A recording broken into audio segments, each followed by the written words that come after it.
अपने TV screen पर इस वक्त आप मौसम के 4 अलग अलग मिजाज को देख रहे हैं। एक तरफ यूरोप रिकॉर्ड तोड़ रहा है, गर्मी से उबल रहा है, तो हमारे देश के कई हिस्सों में खेत अभी भी बारिश को तरस रहे हैं। दूसरी तरफ अरुणाचल प्रदेश से तबाही की डराने वाली तस्वीरें सामने आई हैं। फ्लैश फ्लड में पक्के मकान ताश के पत्तों की तरह बह गए, हाईवे का पुल सेकंडों में ढह गया।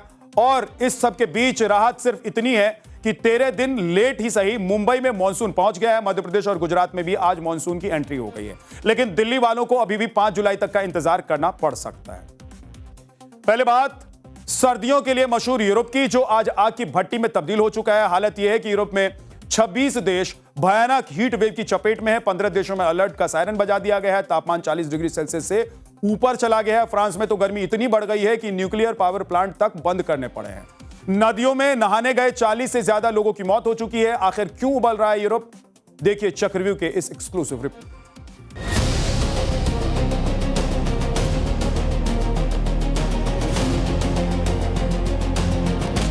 ये वो फ्रांस है जहां की सर्द हवाओं के किस्से मशहूर हैं, लेकिन आज फ्रांस का आधे से ज्यादा हिस्सा रेड अलर्ट पर है। आसमान से ऐसी आग बरस रही है कि सोमवार रात फ्रांस ने 1947 के बाद से अपनी सबसे गर्म रात दर्ज की। दिन का तापमान 43 डिग्री सेल्सियस को छू रहा है। गर्मी का सितम देखिए। कोलफिश न्यूक्लियर पावर प्लांट को रातों रात बंद करना पड़ा, क्योंकि प्लांट को ठंडा करने वाली गारोन नदी का पानी खुद खौल रहा है। नदी का तापमान 28 डिग्री सेल्सियस तक पहुंचने की आशंका है। लेकिन सबसे दर्दनाक खबर उन नदियों और झील से आई है जहां लोग गर्मी से बचने गए थे। फ्रांस के प्रधानमंत्री के मुताबिक पानी में उतरने के दौरान पिछले कुछ ही दिनों में 40 लोगों की डूबकर मौत हो गई, जिनमें सबसे ज्यादा युवा हैं। हालात बेकाबू हैं। लगभग 100 से ज्यादा स्कूल बंद कर दिए गए हैं। फेथ दला म्यूजिक नाम के मशहूर एनुअल म्यूजिक फेस्टिवल में लाखों लोग सड़कों पर उतरते हैं, लेकिन सरकार ने सार्वजनिक जगहों पर शराब पीने पर पूरी तरह से पाबंदी लगा दी है। डर है कि गर्मी और शराब का कॉकटेल जानलेवा साबित हो सकता है। मौसम विभाग ने चेतावनी दी है कि ये 2003 जैसी खौफनाक हीट वेव हो सकती है, जब फ्रांस में करीब 15,000 लोगों की जान चली गई थी। फ्रांस की तस्वीरें डराने वाली है, लेकिन कहानी सिर्फ फ्रांस तक सीमित नहीं है। ब्रिटेन जहां लोग धूप सेकने के लिए तरसते हैं, वहां जहां पर 50 साल पुराने रिकॉर्ड टूटने की कगार पर है। लंदन झुलस रहा है। मौसम विभाग ने रेड एक्सट्रीम हीट वार्निंग जारी कर दी है। चेतावनी साफ है कि गर्मी अब हेल्थ, ट्रांसपोर्ट और जरूरी सेवाओं पर प्रहार कर रही है। आज यहां का तापमान 39 डिग्री सेल्सियस के पार पहुंच सकता है। अगर ऐसा हुआ तो 1976 में बना 35.6 डिग्री सेल्सियस का 50 साल पुराने रिकॉर्ड भी टूट जाएगा। ब्रिटेन में अब ट्रॉपिकल नाइट्स यानी कि ऐसी रातें शुरू हो गई हैं जहां रात में भी तापमान 20 डिग्री सेल्सियस से नीचे नहीं जा रहा है। स्पेन के कई हिस्सों में पारा 38 से 40 डिग्री सेल्सियस पर अटका हुआ है। जर्मनी में भी नदियां जानलेवा बन गई हैं। सिर्फ एक हफ्ते में नहाने गए 5 लोगों की मौत हो चुकी है, जिसमें से बाल्टिक सागर में जान गंवाने वाली एक महिला भी शामिल है। वहीं बेल्जियम के मौसम वैज्ञानिक मान रहे हैं कि ये इनके इतिहास की सबसे भयानक हीट वेव हो सकती है। इटली में भी हाहाकार मचा हुआ है। रोम और मिलान समेत 15 शहरों में रेड अलर्ट है। गर्मी का आलम यह है कि रोम की सड़कों पर दौड़ रही नई इलेक्ट्रिक बसों की बैटरियां जवाब दे रही हैं, क्योंकि सवारियों को गर्मी से बचाने के लिए एसी लगातार फुल स्पीड में चलाने पड़ रहे हैं। और इलेक्ट्रिक बसों का ठप पड़ना, न्यूक्लियर पावर प्लांट का बंद होना, यह बताता है कि इंसानी तकनीक भी कुदरत की इस आग के आगे अपनी मनमानी नहीं कर पा रही है और वो ठप हो गई है। लेकिन सबसे बड़ा सवाल है कि आखिर यूरोप में इतनी गर्मी पड़ क्यों रही है? अचानक ऐसा क्या हो गया है? यूरोप भट्टी क्यों बन गया है? मौसम वैज्ञानिकों के मुताबिक आपको बताता हूं क्यों। इस जानलेवा गर्मी के पीछे हीट डोम और ओमेगा ब्लॉक का खतरनाक गठजोड़ है। ओमेगा ब्लॉक एक ऐसी स्थिति है जो हवा के बहाव को रोक देती है। इसके कारण आसमान में एक हीट डोम यानी कि गर्म हवा का गुंबद बन जाता है। यह गुंबद एक प्रेशर कुकर के ढक्कन की तरह काम करने लग जाता है, जो गर्म हवा को जमीन के ऊपर ही कैद कर लेता है। हवा बाहर नहीं निकल पाती है और तापमान दिन पर दिन बढ़ता चला जाता है। और इतना ही नहीं, प्रशांत महासागर में बन रहा अल नीनो भी यूरोप में गर्मी को बढ़ावा दे रहा है।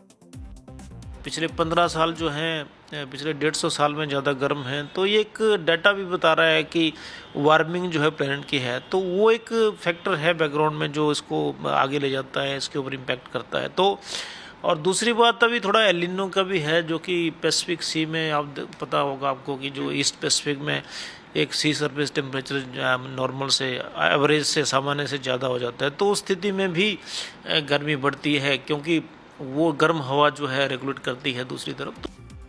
यूरोप की तरह हिंदुस्तान में भी एक बड़े हिस्से में लोग बारिश को तरस रहे हैं। खेत पूरी तरीके से सूखे पड़े हैं, लेकिन इस बीच अरुणाचल प्रदेश से तबाही की हैरान करने वाली तस्वीरें सामने आई हैं। यहां के कई प्रियोर इलाके में भारी बारिश ने हाहाकार मचा दिया है। फ्लैश फ्लड आया हुआ है। पानी का बहाव इतना तेज हो गया है कि हाईवे का एक पुल सेकंड भर में ढह गया। लहरें अपने साथ सब कुछ बहा कर ले जाने के लिए आमादा है। आप इन तस्वीरों को देख लीजिए जो इस वक्त आपके सामने है। ये तस्वीर है, देख सकते हैं आप कि कैसे पक्के मकान ताश के पत्तों की तरह टूटकर पानी में समा रहे हैं। हालात इतने भयावह होते हुए दिखाई दे रहे हैं कि प्रशासन पूरी तरीके से अलर्ट मोड में है। मौसम विभाग ने ये चेतावनी भी जारी कर दी है कि लोगों से नदी नालों से दूर रहने की अपील की जाए। वहीं ऊपरी इलाकों में भारी बारिश और नदियों में पानी का बहाव बढ़ने की वजह से आसमान के निचले असम के जो निचले इलाके हैं वहां पर ब्रह्मपुत्र और उसकी सहायक नदियों का वाटर लेवल बढ़ने की आशंका है। इसे लेकर असम के भी कई जिलों में अलर्ट जारी कर दिया गया है। अब बात देरी से चल रहे मॉनसून एक्सप्रेस की भी कर लेता हूं। चक्रव्यूह में मैंने आपको पिछले हफ्ते ही बताया था कि प्रशांत महासागर में बने अल नीनो इफेक्ट की वजह से देश में मॉनसून की रफ्तार पर असर पड़ सकता है और इसका असर दिखने भी लगा है। अब राजधानी दिल्ली में आमतौर पर 27 जून को यह आता है, लेकिन यहां मॉनसून संभावित तौर पर 7 दिन की देरी से 5 जुलाई के आसपास दस्तक दे सकता है। मध्य प्रदेश और गुजरात में भी आज 9 दिन की देरी से मॉनसून की एंट्री हुई है। दोनों राज्यों में मॉनसून आने की सामान्य तारीख 15 जून रहती है। मुंबई में 23 जून को 13 दिन की देरी से मॉनसून की एंट्री हुई। मॉनसून की इस लेट लतीफी की वजह क्या है, आपको यह भी बता देता हूं। मौसम विभाग के निदेशक हैं सुरेंद्र पाल, सुनिए जरा वो क्या कह रहे हैं। बे ऑफ बंगाल से मॉनसून की हवाएं आती हैं और दूसरा अरेबियन सी से, तो वो जो हवाएं होती हैं वो कितनी तेज़ हैं और कितनी जल्दी वो आती हैं उसके ऊपर डिपेंड करता है। और उन हवाओं को रेगुलेट करने के लिए, चलाने के लिए कुछ मॉनसूनल फीचर होते हैं, जैसे लो प्रेशर एरियाज़ होते हैं, हीट लो होता है, मॉनसून ट्रफ होते हैं। इस तरह की कुछ चीज़ें हैं जो कि मॉनसून को आगे ले जाती हैं। उनमें कुछ अभी प्रॉपर वो इस्टेब्लिश नहीं थे, प्रॉपर वो अपनी जगह नहीं थे, तो थोड़ा देरी हुआ। जाहिर है कि अल नीनो का खौफनाक ट्रेलर रिलीज हो चुका है। जून में ही आसमान में कैसे देखिए कि दगा दे गया, आसमान ने कैसे दगा दे दिया। कई राज्यों में बारिश 70 से 80% तक कम हुई है। नतीजा यह हुआ कि खरीफ सीजन पर बड़ा संकट आ गया है। खेतों में पानी नहीं है, जिससे धान, मक्का, सोयाबीन और कपास की बुआई बुरी तरीके से पिछड़ गई है। राजस्थान में भी इस बार मॉनसून की चाल सुस्त है। जून का महीना खत्म होने को है, लेकिन खेत अभी भी सूखे पड़े हुए हैं। आमतौर पर इस समय तक किसान खरीफ फसलों की बुआई शुरू कर देते हैं, लेकिन बारिश नहीं होने की वजह से किसान इंतजार कर रहे हैं, बैठे हुए मजबूर हैं। जयपुर के पास वाटिका गांव में खेतों के हालात का जायजा लिया हमारे सहयोगी लखबीर सिंह शेखावत। जून का महीना खत्म होने को है, लेकिन खेत अभी भी सूखे पड़े हुए हैं। आमतौर पर किसान खरीफ की फसलों की बुआई इस समय तक शुरू कर देते हैं, लेकिन बारिश नहीं होने की वजह से किसान इंतजार करने को मजबूर हैं। इस वक्त हमारे साथ एक किसान है, इनसे हम बातचीत करेंगे। वैसे इस बार मानसून की जो रफ्तार है वो काफी सुस्त है, इस वजह से क्या दिक्कतें हो रही हैं आप लोगों को? दिक्कतें फसल जो बोने में दिक्कत आ रही है, और पहले तो 25 जून से पहले बुआई हो जाती थी। किसान चारे की सामना कर रहे हैं। अभी हरा चारा आ जाता था, पशुओं को डालने में दिक्कत नहीं आ रही है। दावा है कि अल नीनो का सबसे भयंकर रूप जुलाई से सितंबर के बीच में देखने को मिलेगा। अगर अब की बार मॉनसून के सीजन में बारिश 90% से कम रही तो देश में अनाज उत्पादन 10 से 15% तक गिर सकता है। यानी कि समंदर की यह गर्मी सीधा आपकी जेब पर असर डालेगी। जरा सोचिए, जब खेत में फसल ही नहीं होगी तो मंडी में अनाज कहां से आएगा, और जो थोड़ा बहुत आएगा वो आखिर किस भाव बिकेगा। अगर मानसून लेट हो रहा है तो फसलों की बुवाई लेट से होगी, और जब बुवाई लेट होगी उनको उचित तापमान, उचित दाब, उचित मौसम, अनुकूल मौसम नहीं मिलेगा तो उसकी टोटल यील्ड पर असर पड़ेगी और किसानों का कॉस्ट बढ़ता चला जाएगा। ये दोहरी मार है। मानसून जितना डिले होगा, मानसून जितना कमज़ोर होगा, ये फसल और किसान तो छोड़ो, सरकारों तक पर दबाव ले आ देता है। अब आप लोगों की बारी है, आप लोगों के व्यू की बारी है, जो इस कार्यक्रम को देखते हैं, लगातार चक्रव्यूह को देखते हैं, और उन्हीं में से कुछ चुनिंदा लोगों की जो बातें हैं, उनका जो व्यू है, वो हम पूरे देश और दुनिया तक पहुंचाते हैं। आज प्रोफेसर प्रदीप ने क्या लिखा है हमको, वो आपको बताता हूं। अफ्रीका से उठी गर्म हवाओं के कारण यूरोप के ऊपर एक हीट डोम बन गया है।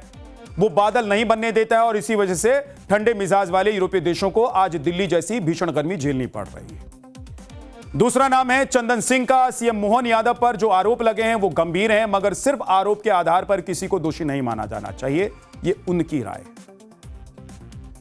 तो आज चक्रव्यूह में इतना ही, फिर कल आपसे मुलाकात होगी। तब तक आप अपना ध्यान रखिए।